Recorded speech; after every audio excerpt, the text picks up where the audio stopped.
Today, in this Lenten season of exploring the sacred storied soil in which the Leaven, Salt, and Light community is rooted, we turn our attention to the soil of relational organizing as it has been practiced in this congregation and in this community.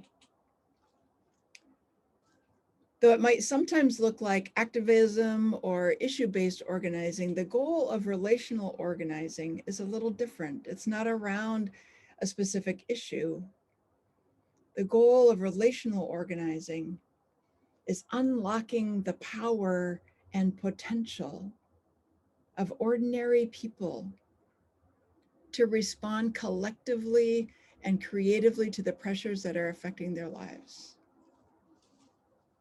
Relational organizing awakens the capacity for leadership and therefore the capacity for transformation in any area. Transformation that might look like the Leaven Land and Housing Coalition and their work, or a collective money move from banks to credit unions, or the unconscious dying or the conscious dying of a congregation in order to give birth to a whole new way of being church. Disorganizing to reorganize. Now, before I invite our storytellers, I'm aware that the language around relational organizing is just loaded with words that get used all the time, but are really rarely defined. And it's also riddled with acronyms to the point of absurdity sometimes. So for the benefit of those of us who are new to the language of organizing, let me just illuminate a few of those words and acronyms that you might hear in the stories for today. All right, so the acronyms, I'm just gonna go through these real quickly. So IAF, the Industrial Areas Foundation.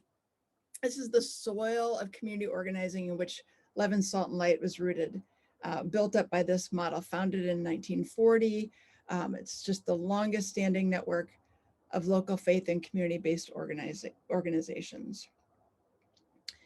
Now, POP, you might hear this, this acronym, Portland Organizing Project. So this is the local faith-based organizing effort with which Redeemer Lutheran affiliated in 1987. It started in 1985.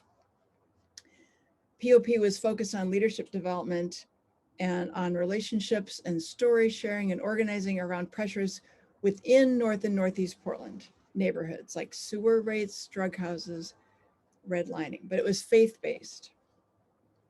MACG, Metropolitan Alliance for Common Good.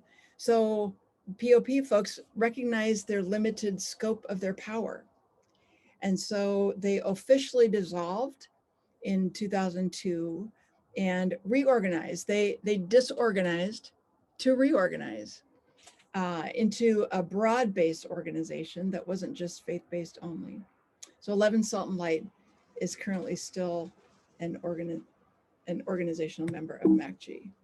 Now, there we go. A couple of terms you might hear today, one-to-ones. This is also called lots of different things: relational meetings, individual meetings, intentional conversations, sacred encounters. This is like the fundamental building block of relational organizing because it establishes relationships. And without relationships, without some relational trust, nothing can happen.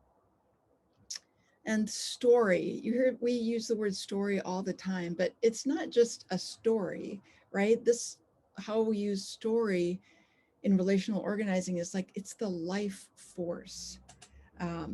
It's a person's experience and relationships and woundedness and pressures and gifts and passions, deep interests and essence. So sharing different parts of our stories with others unlocks our life force, but it also unlocks the life force of those who hear it. And it activates this power through which transformation is possible. And then two more, discernment and action. Those are separate, but they're also kind of together. As stories are shared and relationships develop, and connections made, and then the public dimensions of stories are identified, communities can then discern, well, how do we want to act on these pressures? How do we want to turn our stories into power in a public way that can change our situation? Ooh. The last one is core team. So a core team is the team of people within whatever organization we're talking about, who are actively and relentlessly engaged in relationship building, in leadership development and discernment and action, and creating a culture in which the practices and the processes of relational organizing are essential to the organization's identity. So I'm going to stop there.